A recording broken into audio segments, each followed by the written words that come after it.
नमस्कार, बहुत स्वागत है आपका। आप देख रहे हैं गणेशा धर्मा सन्मार्ग। मीन राशि वालों, आपके ऊपर शुरू हो रहा है शनिदेव की साढ़े साती। तो साढ़े साती 7.5 सालों के लिए होता है और शुरू होगा 17 जनवरी 2023 को। जैसे ही शनिदेव मकर राशि से निकलकर कुंभ राशि में आएंगे 17 जनवरी की शाम 5:04 पर और पूरे साल यहीं पर रहेंगे। आपके ऊपर साढ़े साती हालांकि 7.5 साल का रहेगा, लेकिन अगले 2.5 साल तक साढ़े साती का पहला चरण आपके ऊपर क्या फल देगा, आज हम यही आपको विस्तार से बताएंगे। तो वीडियो के अंत तक बने रहें और ये प्रेडिक्शन चंद्र राशि पर आधारित है।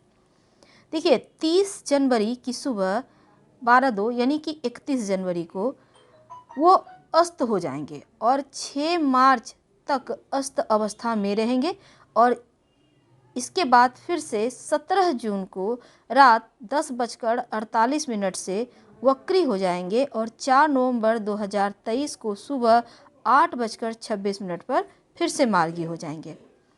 तो शनिदेव की इस गति का प्रभाव आप मीन वालों के ऊपर पड़ेगा और साढ़े साती भी चल रही है। साढ़े साती का ये पहला चरण है। तो क्या होगा? देखिए, शनिदेव जो हैं वो एक ऐसे ग्रह हैं जो व्यक्ति को जीवन में अनुशासित रहना सिखाते हैं और ऊर्जा को सही दिशा में ले जाने के लिए हमें तैयार करते हैं। अगर कोई गलती हो जाए तो पहले प्यार से और फिर दंड देकर समझाते हैं। तो शनिदेव को प्रसन्न करने के लिए हर कोई सही कर्म करता है, लेकिन ये भी माना जाता है कि शनिदेव अगर किसी पर प्रसन्न हो जाएं तो व्यक्ति को तत्काल ही जमीन से उठाकर राजा बना देते हैं और अगर क्रोधित हो जाए तो दंड भी देते हैं, परेशानियां भी देते हैं।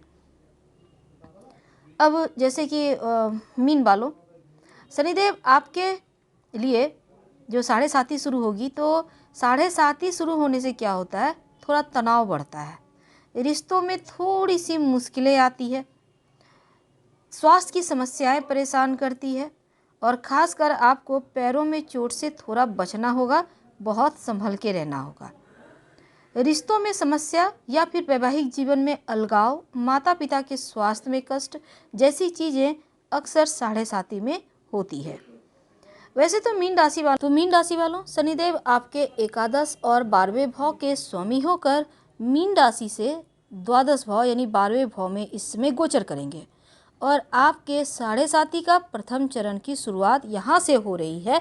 और द्वादश भाव में शनिदेव के होने से आपको अपने स्वास्थ्य का बहुत ध्यान देना है।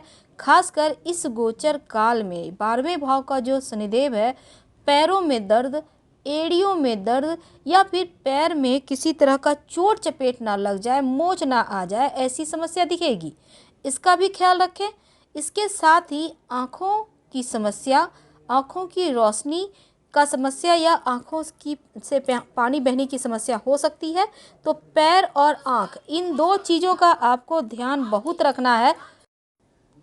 इस समय आपके अंदर आलस्य बढ़ती हुई दिखेगी, नींद ज़्यादा आएगी, लेकिन आलस्य से बचना होगा, काम पर फोकस करना होगा। अगर आप इस पीरियड में यानी कि इन 2.5 साल में विदेश जाने की तैयारी करें या जाना चाहते हैं तो आप ज़रूर चले जाएंगे, क्योंकि ये वक्त सर्वोत्तम है। विदेश जाकर आप अगर नौकरी व्यवसाय करना चाहते हैं तो उत्तम है, लेकिन धन का खर्चा बढ़ेगा। किसी निकटवर्ती व्यक्ति के स्वास्थ्य पर भी इसमें थोड़ा खर्चा आप कर सकते हैं या करना पड़ सकता है। इस समय विदेशी व्यापार से धन प्राप्त होने के योग है, विदेश से धन प्राप्त होगा। तो साढ़े साती का पहला चरण आपको विदेश से लाभ देगा।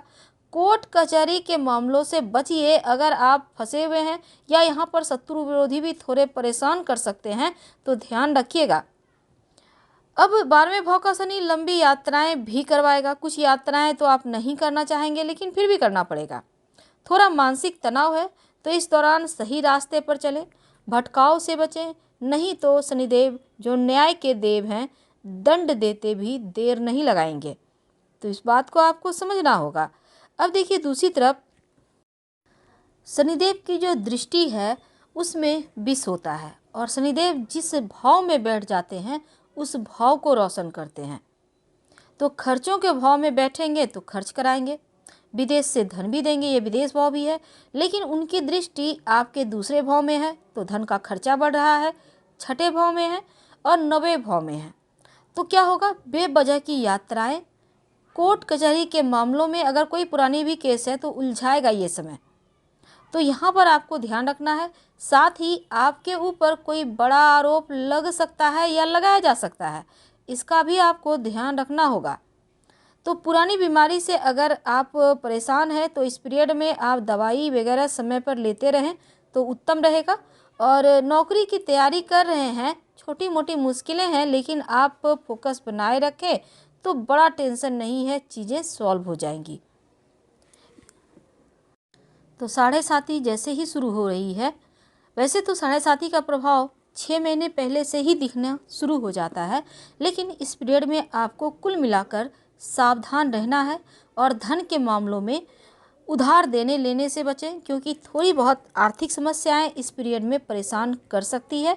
थोड़े खर्चों में बढ़ोतरी दिखेगी, जिस पर आप लगाम जरूर लगाने का प्रयास करें। 30 जनवरी से शनिदेव सूर्य के निकट जाकर द्वादश भाव में ही अस्त हो जाएंगे, तो इस समय थोड़ा सा नींद ना आने की समस्या या छोटी मोटी चोट चपेट लगने जैसी समस्या हो सकती है। तो खासकर 6 मार्च तक आपको थोड़ा ध्यान रखना है। जैसे ही शनिदेव अस्त अवस्था से बाहर निकलकर उदय होंगे तो स्थिति में सुधार होगा। खासकर जो विद्यार्थी हैं, पढ़ाई लिखाई परीक्षा की तैयारी कर रहे हैं, प्रतियोगिता परीक्षा की खासकर, तो आपको सफलता मिलने की संभावना यहाँ से बढ़ेगी। और शनिदेव इस समय आपकी ऊर्जा, एकाग्रता और गतिशीलता में वृद्धि करेंगे, तो इस समय निर्णय को समझदारी और निडरता से लेने में आप सफल होंगे। 17 जून 2023 को शनिदेव कुंभ में ही वक्री गति शुरू करेंगे, तब आपके जीवन में समस्या बढ़ेगी, जैसे कि इनकम थोड़ी कमेगी, बैंक बैलेंस कम होता दिखेगा और घर पर भी छोटे सदस्यों के साथ आपके रिश्ते प्रभावित हो सकते हैं। तो मानसिक तनाव है, थोड़ा नौकरी करते हैं तो कार्य क्षेत्र पर किसी का नुकसान का सामना करना पड़ सकता है, तो हर कार्य के प्रति गंभीरता बरतिए और उसकी गुणवत्ता का जांच जरूर कीजिए। वैसे आप जीवन से पूरी तरह से असंतुष्ट रहेंगे, लेकिन दिल दिमाग में जो नकारात्मक चीज़ें हैं उनको बाहर करना ही होगा। तो इसके लिए क्या करेंगे, नियमित रूप से योगा, एक्सरसाइज, प्राणायाम से दिन की शुरुआत करें। और साल के जो अंतिम 2 महीने हैं वो अच्छा है।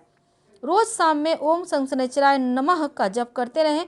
हालांकि 4 नवंबर से शनिदेव पुनः द्वादश भाव में मार्गी होंगे, तब एक बार फिर से स्थिति शांत हो जाएगी। अपने व्यस्त जीवन में से कुछ समय निकाल कर अपनों के लिए आप यहाँ पर रखेंगे और उनकी मदद से बेहतर निर्णय लेने में भी आपको मदद मिलेगी। तो नॉनवेज, अल्कोहल शनिवार के दिन बिल्कुल भी आप सेवन ना करें और जितना ज़्यादा हो ओम शनिश्चराय नमः का जप कीजिए, आपको राहत मिलेगी। तो नौकरी व्यापार में थोड़ी बहुत नई नई चुनौतियाँ आती रहेंगी, लेकिन आप अगर सही तरीके से चीज़ों को करें तो ठीक रहेंगे, क्योंकि दोस्तों और परिजनों का सहायता आपको मिलता रहेगा।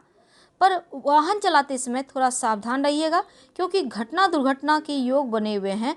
तो परिवार में किसी बुजुर्ग के भी स्वास्थ्य में अचानक से खराबी हो सकती है, जिस पर पैसे खर्च हो सकते हैं। जरूरी कार्यों के लिए कहीं लोन ना लेना पड़ जाए, इसलिए पहले से ही संभल कर रहें। 17 जून से 4 नवंबर का वक्त आपके लिए ज़्यादा परेशानी वाला है। बनी बनाई हुई बातें बिगड़ सकती है, वैवाहिक जीवन में बड़ा उतार चढ़ाव दिखता है और स्वास्थ्य भी इस पीरियड में आपका साथ नहीं देगा उतना जितना आप चाहते हैं। तो ऐसे में पहले से संभल कर रहें। नौकरी करते हैं तो आपके विरुद्ध लोग षड्यंत्र भी कर सकते हैं, तो यहाँ पर भी आपको संभल के रहना है। वैसे आप चाहें तो शनिवार के दिन काला तिल जल में डालकर भगवान सूर्य को अर्पित कर सकते हैं, इससे भी होगा। और दूसरी बात, आपके अंदर जो लोग काम करते हैं उनको बेवजह परेशान ना करें, सम्मान दे तो ज़्यादा अच्छा है। फिलहाल आपसे विदा लेते हैं। जानकारी अच्छी लगे तो लाइक कर सब्सक्राइब करें, अपनों से शेयर करें और कमेंट में हर हर महादेव जरूर लिखें। धन्यवाद।